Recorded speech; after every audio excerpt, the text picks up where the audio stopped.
WhatsApp guys, आज के इस वीडियो में हम बात करेंगे ईपीएफओ यानी एम्प्लॉय प्रोविडेंट फंड ऑर्गेनाइजेशन के बारे में कि आप अपने ईपीएफ अकाउंट से कितना पैसा निकाल सकते हैं, किन सिचुएशन में। पूरी डिटेल्स आपको मिलेगी, तो कंप्लीट डिटेल्स के लिए आप वीडियो को एंड तक बने रहें। और अगर आप चैनल में नए हैं तो चैनल को सब्सक्राइब एंड वीडियो को लाइक शेयर करना मत भूलना।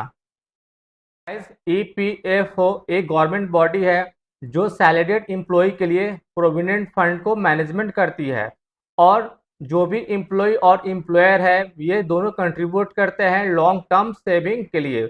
और गाइस, सबसे अच्छी बात है कि ईपीएफओ का जो अमाउंट है, तो ज़रूरत पड़ने पे या इमरजेंसी अगर कोई सिचुएशन है तो उस सिचुएशन में आप कुछ जो हिस्सा है उसको आप विड्रॉ कर सकते हैं। लेकिन गाइस, आपको एक चीज़ आपको ध्यान में रखना होगा कि जो भी आप जिस भी रीजन के लिए अगर आप जो पीएफ का जो अमाउंट अगर आप विड्रॉ कर रहे हैं तो सबका एक रूल होता है। गाइस, अब हम ईपीएफ विड्रॉल के एलिजिबिलिटी और जो लिमिट्स है इसके बारे में बात करते हैं। जैसे रिटायरमेंट एंड अनएम्प्लॉयमेंट। गाइस, जो भी ईपीएफ जो सब्सक्राइबर हैं तो वो अपने रिटायरमेंट के बाद से जो पीएफ का जो अमाउंट है उसको कम्प्लीटली वो विड्रॉ कर सकते हैं।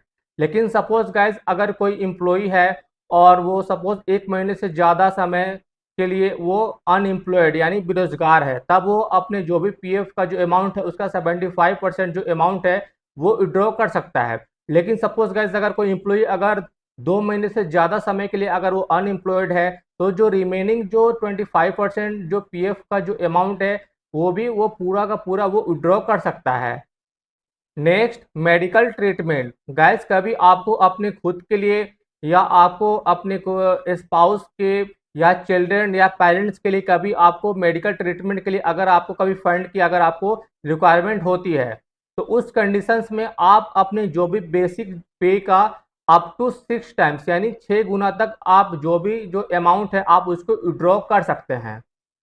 Next, education. गाइस, जिन एम्प्लॉय ने भी 7 साल तक जो सर्विस है उसको कंप्लीट कर लिया है तो वो जो भी पीएफ अकाउंट होल्डर हैं तो वो अपने या अपने बच्चों के जो भी एजुकेशन के जो एक्सपेंसेस है उसको कवर करने के लिए अपने जो भी पीएफ का जो कंट्रीब्यूशन है उसका अप टू 50% तक वो जो अमाउंट है वो विड्रॉ कर सकते हैं।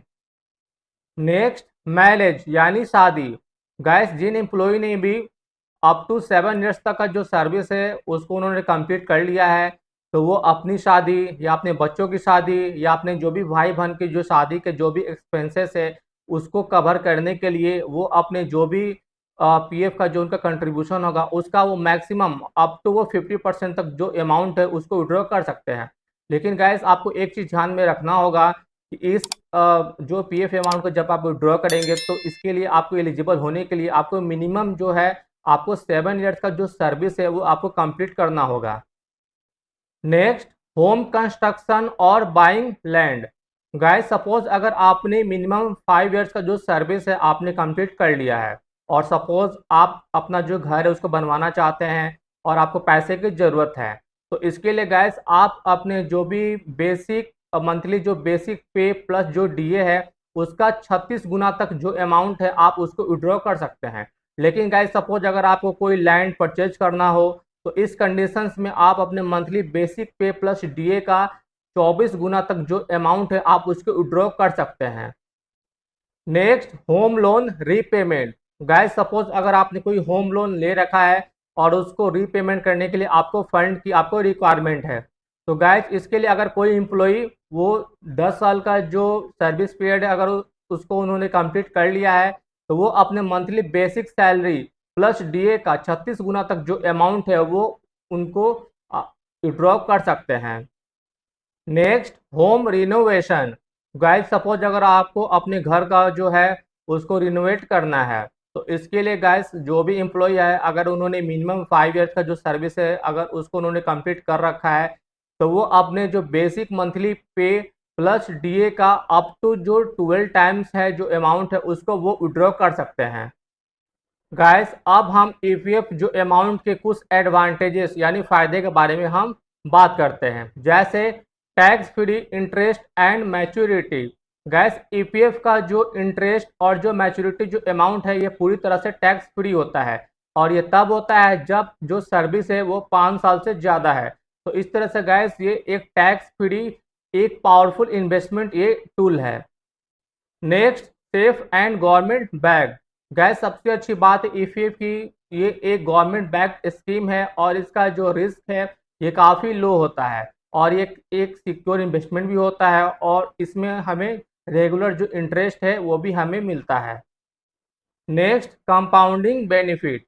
गैस जो भी हम कंट्रीब्यूशन करते हैं तो इसके ऊपर इंटरेस्ट मिलता है और वो भी जो इंटरेस्ट है वो कंपाउंडिंग के साथ वो भी काफ़ी ग्रो करता है और गैस लॉन्ग टर्म में ये जो अमाउंट है एक बड़ा अमाउंट बन जाता है। Next, employer contribution extra benefit. Gas आप एक एम्प्लॉय के तौर पे आप जो भी बेसिक सैलरी का जो 12% है आप कंट्रीब्यूट करते हैं और उतना ही गैस जो भी आपका जो एम्प्लॉयर है वो उनका भी कंट्रीब्यूशन बेसिक सैलरी का 12% होता है। तो गैस इस तरह से अगर आप देखो तो आपका जो सेविंग है वो डबल रेट से वो ग्रो करता है। Next, emergency fund option. Gas EPF amount की एक सबसे अच्छी बात है कि सपोज अगर आपको कोई इमरजेंसी अगर पड़ जाए तो उस कंडीशंस में आप जो ईपीएफ का जो अमाउंट है आप उसको पार्शली आप विड्रॉ कर सकते हैं। कुछ कंडीशंस है जैसे medical emergency, medical treatment, suppose अगर आपको कोई जो घर है वो परचेज करना हो, एजुकेशन, या सपोज आपकी शादी या आपकी फैमिली में जैसे आपके भाई बहन या आपके बच्चों की शादी है। तो गाइस एपीएफ सिर्फ रिटायरमेंट के लिए ही नहीं, लाइफ के जो भी इम्पोर्टेंट जो मोमेंट्स हैं उसमें भी काफ़ी ये काम आता है। तो गाइस अगर आपको ये वीडियो हेल्पफुल लगा तो इस वीडियो को लाइक करो, शेयर करो और कोई भी अगर क्वेश्चन है तो आप उसको कमेंट सेक्शन में पूछ सकते हैं। और हाँ गाइस, अगर आप चैनल में नए हैं तो चैनल को सब्सक्राइब एंड बेल आइकन को दबाना मत भूलना। मिलते हैं गाइस नेक्स्ट वीडियो में एक न्यू फाइनेंशियल टॉपिक के साथ, तब तक के लिए टेक केयर।